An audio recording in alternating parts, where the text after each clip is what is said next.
Live from London, this is The World Today. Hello, I'm Robin Dwyer. Welcome to the programme. Our top stories. Gaza health officials say 6 Palestinians are killed and dozens more injured after Israeli forces opened fire on crowds rushing to collect aid. Anger as Israel delays the release of the body of a Palestinian teenager shot dead after letting off a firework.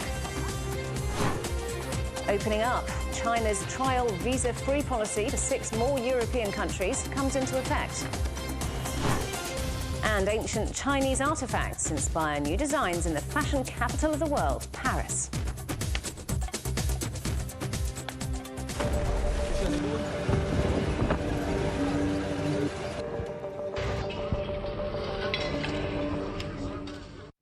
The Palestinian Health Authority says at least 6 people were killed and dozens more injured by Israeli military fire while they waited to collect aid.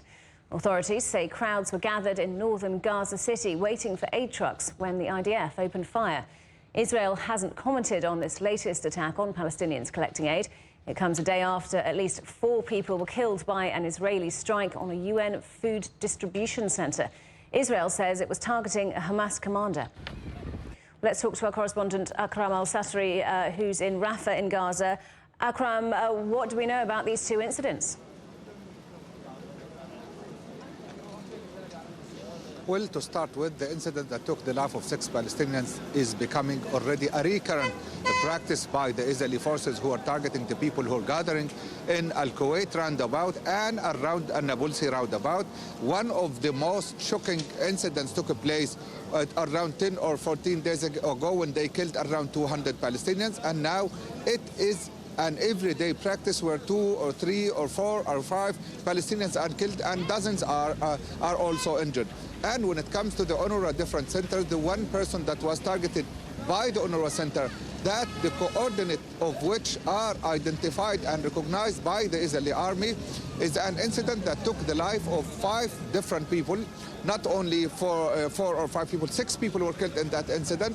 And according to the UNRWA, the coordinates of those areas are well known by the Israeli army, and that pinpoint operation was not indeed needed, but rather caused uncalled for suffering for the people. There is a principle that is called the principle of proportionality, where if the Israeli army is targeting someone, they should take into consideration not to cause any collateral damage for the civilian population or the area or for the protected objects according to the international humanitarian law. That was not the case, and people continue to fall because of that way of targeting in Gaza Strip.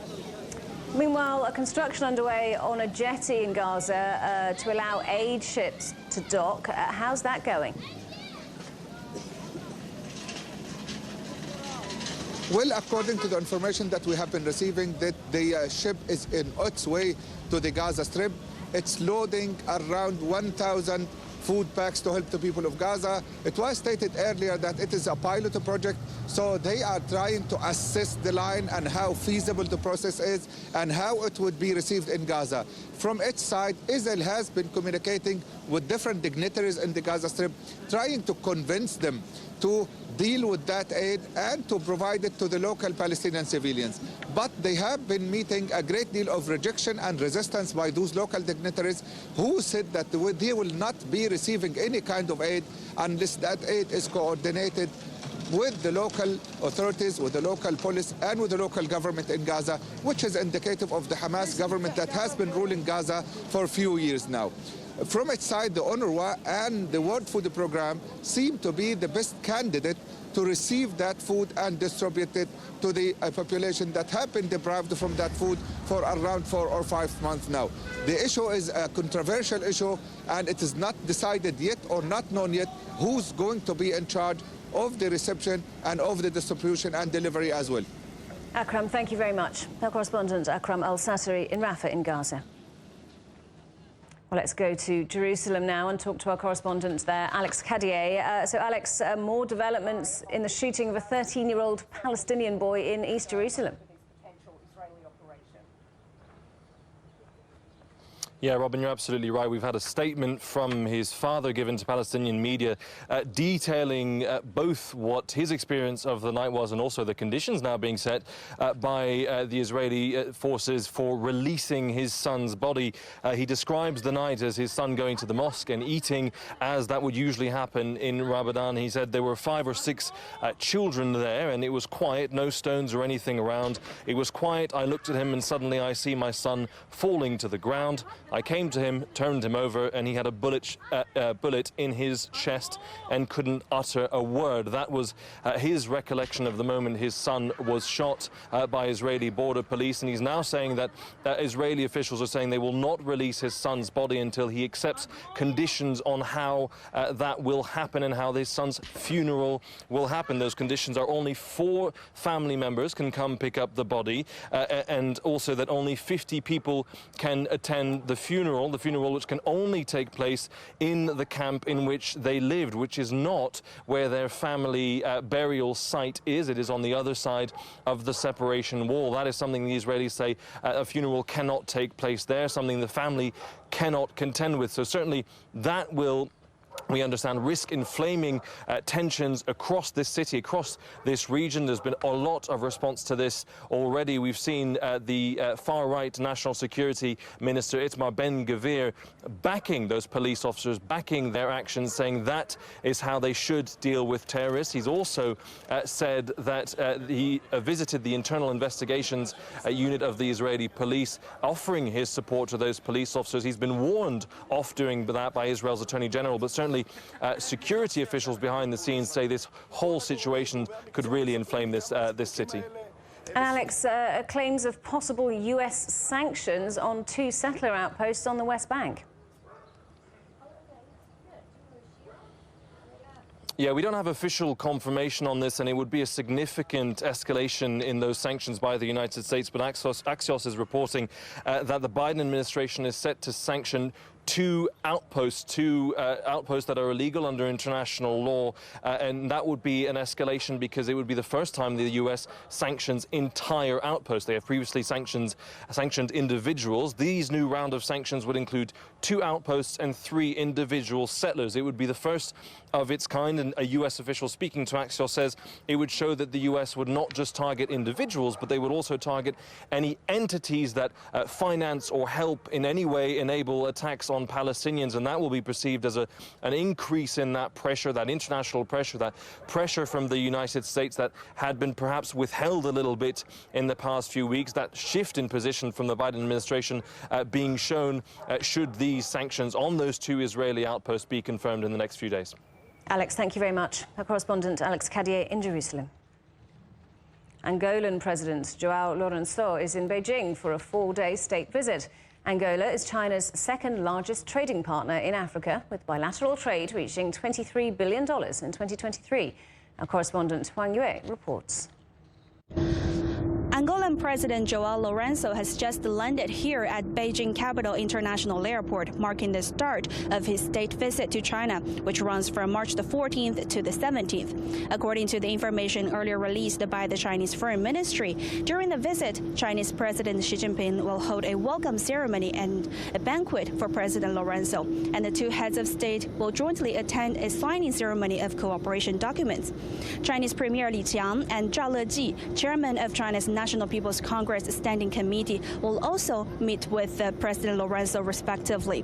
Additionally, President Lourenço will pay a visit to East China's Shandong province, and according to the Angolan side, in Shandong, he will stay in contact with those responsible for the productive sectors in textile, pharmaceutical, and agricultural industries. In an earlier press conference, Chinese Foreign Ministry spokesperson Wang Wenbin said that last year, China and Angola celebrated the 40th anniversary of their diplomatic ties, and China expects that this trip will inject new impetus to the all-round in-depth development of their bilateral relations and push for new progress in their friendly cooperation. China has participated widely in Angola's infrastructure development, including roads, railways, schools, hospitals, and housing units. And the recently inaugurated Luanda International Airport was also built by Chinese companies. Chinese programs have also facilitated the training for Angolan doctors doctors, agriculture professionals, and also security personnel. Analysts say that this visit will provide chance for the two sides to evaluate the existing agreements and plan new areas for cooperation and investment, especially for the private sector. Wang Yue, CGTN, Beijing. China's Foreign Minister Wang Yi will visit Australia and New Zealand next week, in the first such visit in 7 years. 2024 marks the 10th anniversary of the establishment of a comprehensive strategic partnership between China and both countries. A Foreign Ministry spokesperson said Wang's visit will restart high-level exchanges. State media in the DPRK says leader Kim Jong-un has overseen a military demonstration during which he told commanders to organise exercises to simulate an actual war. Images show Kim sitting inside a new tank, which Pyongyang said he drove himself. It comes as the United States and South Korea conclude 11 days of joint military drills. The Russian-controlled management of the Zaporizhzhia nuclear power plant says it's come under fire from the Ukrainian army. The plant reported an explosive device was dropped near diesel fuel tanks, calling it an unacceptable attack. Zaporizhzhia, which is the largest nuclear facility of its kind in Europe, has seen sporadic shelling since the start of the conflict, with both sides blaming each other for past incidents. You're watching CGTN. Still ahead, how ancient Chinese artifacts are inspiring designs in the fashion capital of the world, Paris.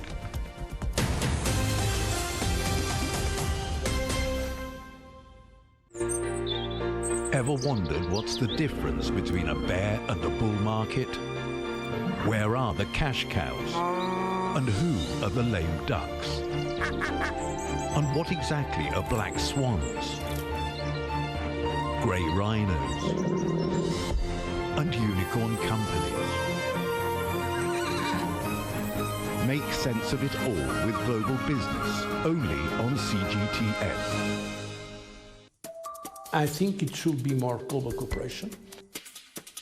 I would like to hear more the voice of the developing countries. Globalization has lifted more than 1 billion people out of poverty. The green transition has to happen. It's a necessity. Well, China and the United States are important powers in the world. What unites us is much more than what divides us. And I believe China is committed to this agenda. Join me, Juliet Mann, to set the agenda at these times every weekend on CGTN.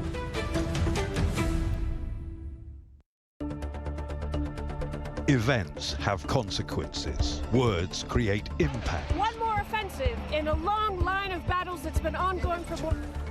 Just got to be careful here with some gunshots. Excuse us, excuse us. The world today matters for your world tomorrow. The number of casualties is growing quickly. Why, this is one of the hardest hit towns in the region. The world today, every day on CGTN.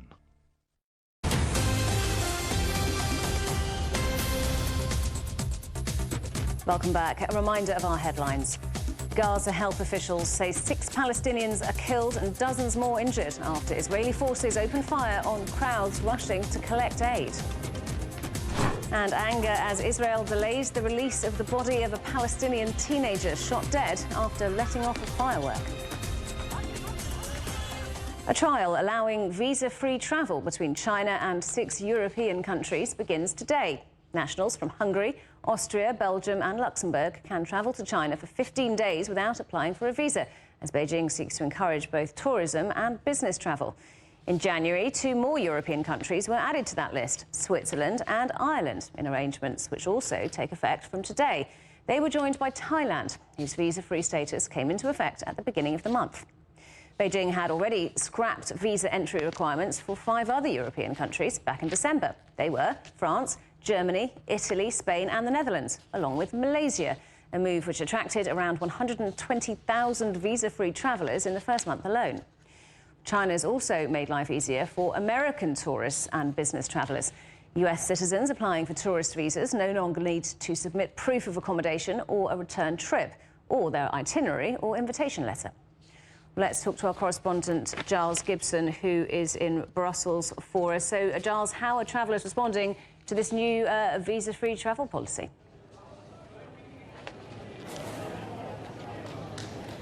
Well, Robin, just a couple of hours ago, we saw a flight to Beijing taking off here from Brussels Airport. That's flight on Hainan Airlines, and it was actually the same airline that was carrying some of the very first passengers to take advantage of this new policy. That flight taking off from Brussels on Wednesday and landing on Thursday in Beijing. Here in the departures lounge of Brussels Airport, we've just been chatting to some passengers about how visa-free travel policies affect their decision-making when they're planning a holiday or a business trip. Take a look. We've all done it. You're heading to the airport and you tap your pocket more than once, just making sure you've got your passport. For Belgian citizens heading to China, there's now one less thing to worry about. They can visit the country for up to 15 days without needing a visa. Passengers flying out of Brussels on a grey, overcast day told us that organising a holiday should be as easy as possible. Sometimes, yeah, if it's too complicated, I'd say, okay, I'll go somewhere else. We use many Chinese products now, so I think it's only positive news. We can travel more easy to those countries also. It's normal in those days that traveling goes more easy, so okay, it's logic to me. If it's about tourism, then yes, the easier the better, I would guess. Since late 2023, China has lifted visa requirements for citizens from more than 10 countries in Europe, including France, Germany and Spain. The last few years have been a tricky time for the travel industry and travellers themselves, with coronavirus testing, quarantines and airlines cancelling many routes. But over the course of 2023, many carriers re-established direct flights between European cities and China. And now that China has lifted visa requirements for citizens from more EU states, there are calls for the move to be reciprocated. What we see is that some countries have made it more easily for Chinese people to travel to Europe, to travel for business reasons, to travel for tourism reasons. So we can expect some changes, but it has to be decided at another level. So it takes usually a little bit more time for changes to come up. When asked whether China's move will be reciprocated by EU authorities, a spokesperson from the European Commission said last week that they couldn't, quote, speculate on hypothetical scenarios. They added that the EU still sees China as a partner for cooperation, an economic competitor and a systemic rival. For now, Chinese citizens are still required to apply for a visa to travel to the Schengen area, which includes almost all of the EU states. In the other direction, the numbers of tourists travelling to China have rebounded since coronavirus restrictions ended, but are still far below 2019 levels. The tourism sector will be hoping that taking visa requirements off millions of European citizens will lead to more tourists touching down in China. And just getting into some of the wider context of this, I didn't have a chance to get into in my report. Even as we are seeing these travel barriers coming down in terms of travellers going to China, there are still these tense trade ties between the EU and China. You have, on the one hand, the EU investigating Chinese electric vehicle companies over allegations of sort of too many state subsidies. And on the other hand, you have China launching an anti-dumping probe into European companies selling brandy and cognac into the Chinese market. So that is some of the context that we're looking at when we look forward as to whether the EU is going to reciprocate this move from China. Giles Gibson in Brussels, thank you very much. China has criticised proposed US legislation which threatens to ban the social media platform TikTok. The US House of Representatives voted on Wednesday to force Chinese owner ByteDance to divest its US assets or face a ban. China's Commerce Ministry says it would take all necessary measures to safeguard its legitimate rights and interests, and Washington should respect market economy principles. TikTok's chief executive is appealing directly to American users to oppose any ban. The UK has unveiled a new definition of extremism in response to a rise in hate crimes against Jews and Muslims since the October the 7th Hamas attacks on Israel. Under the new definition, certain groups will be blocked from government funding and from meeting officials. It will apply to organisations that promote an ideology based on violence, hatred or intolerance. Critics say the change risks infringing freedom of speech. Welsh Water is to pay out more than $50 million in compensation after an investigation found that it misled customers and regulators about its performance on leakage and saving water. The company has apologised for the mistake, which it identified itself. CGTN reported last November on the environmental impact from sewage discharges and industrial leaks in the Welsh Cleddau River. You can watch that report now on our YouTube channel. Now the candidates for November's US presidential election have been decided. Campaigning is intensifying. One issue is gun control. According to the Gun Violence Archive, there were more than 650 mass shootings in the country last year, many barely making headlines. Our correspondent Adis Tianshan reports.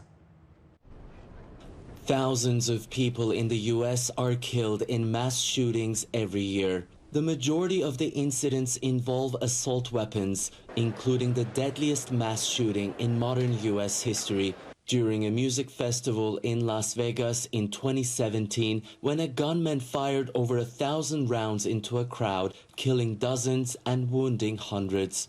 The assailant had used a bump stock, a gun accessory that allows semi-automatic weapons to fire rapidly like a machine gun. A federal ban on their use is being challenged at the Supreme Court, where judges appear deeply divided in their arguments over the protection of Second Amendment rights. It's a very old statute, and it was designed for an obvious problem in the 1930s. But it functions in precisely the same way, and a torrent of bullets comes out. Yes, this is functioning like a machine gun would. But, looking at that definition, I think the question is, why didn't Congress pass that litigation? Republicans have been reluctant to pass any gun safety bills following the enactment of the bipartisan Safer Communities Act in 2022. While it helped expand some red flag laws, improve security at schools, and raise funds for mental health and crisis prevention programs, critics say it's not doing enough. There's no other issue where you have 85% of Americans supporting an issue and Congress doesn't take action. 85% of Americans support universal background checks. In the absence of federal gun legislation, 14 states and Washington, D.C. have their own legislations banning large-capacity magazines, but they're facing court challenges. Legislations in both California and New York aiming to limit concealed handguns in public have been struck down by courts. And the U.S. president has publicly expressed his disappointment. How much more carnage are we willing to accept? How many more innocent American lives must be taken before we say enough, enough? Republicans, on the other hand, actively pursue new laws that protect gun ownership, with more than half the states now allowing concealed handguns without a permit. And former President Donald Trump frequently claims to be the most pro-gun, pro-Second Amendment president in his re-election campaigns. Perhaps worst of all, even as they turn America into a crime-ridden, gang-infested, terror-filled dumping ground, Joe Biden and his thugs will do everything in their power to confiscate your guns and annihilate your God-given right to self-defense. You have a right to self-defense. You've always had that right. The outcome of both local and general elections this year could have far-reaching implications for the future of gun legislation and public safety in the United States. It is Tianshan, CGTN, Los Angeles.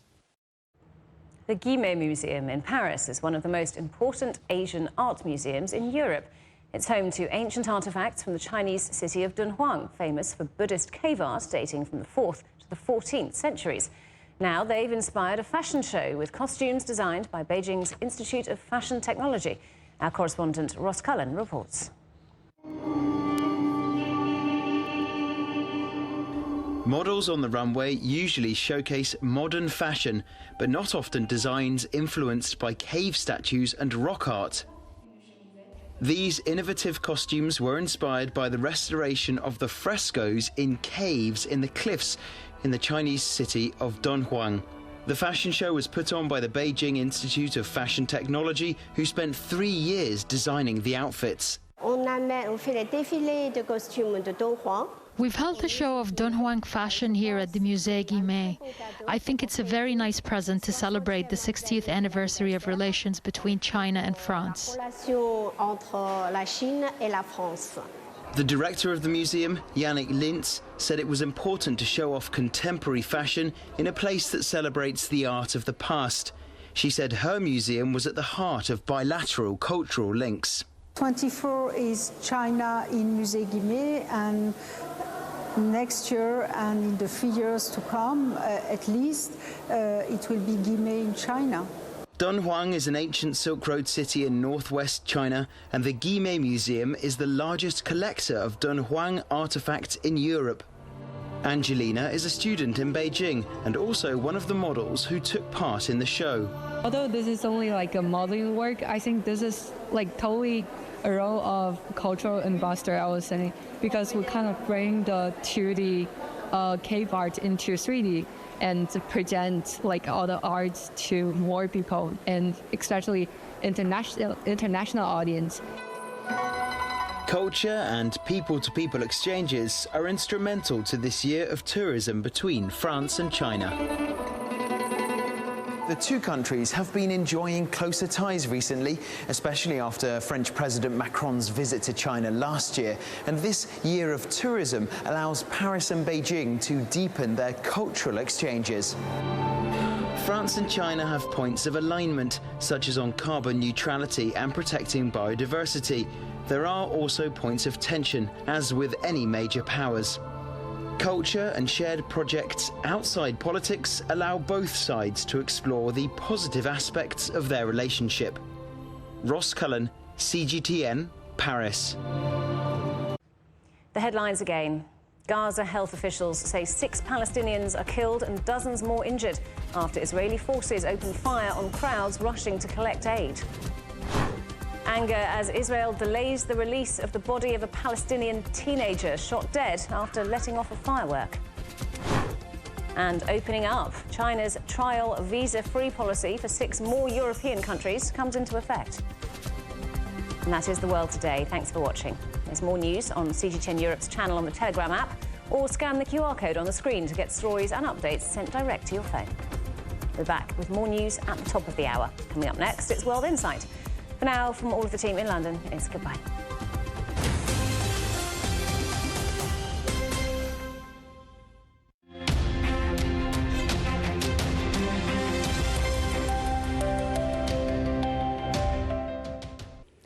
Hello and welcome to the weather forecast. I'm Tierney. Well, over to Europe. Rain and snow is likely to persist for another couple of days for many portions across the continent. And snow will continue to favor the northern portion, while some light moderate intensity of rain will be rather prevalent from UK all the way towards into Poland. So please take necessary precaution to stay safe. And speaking of the maximum temperatures, we can notice that here for many portions from Iberia Peninsula all the way towards into the central portion of Europe will probably experience the high temperatures climbing up into the upper teens or even into the 20s as we head into the weekend. And meanwhile, we are also looking for a warming trend for many portions across the eastern portions of the continent. Most of the maximum readings will be from negative readings all the way bouncing back up into the single digits or even bouncing back up into the upper single digits as we head into Saturday. So please enjoy the warm weather as well as you can. And about business and travel. And showers for London during the afternoon hours, and a high of 14 degrees Celsius is in the forecast here for the city of Paris on Saturday. And overcast conditions are likely to hit the city of Madrid with a high of 20. However, the overnight and low temperatures will be just about 5 degrees Celsius. So please pay special attention to the big temperatures difference between the highs and the lows. And that is all from me. Stay tuned for more City Forecast.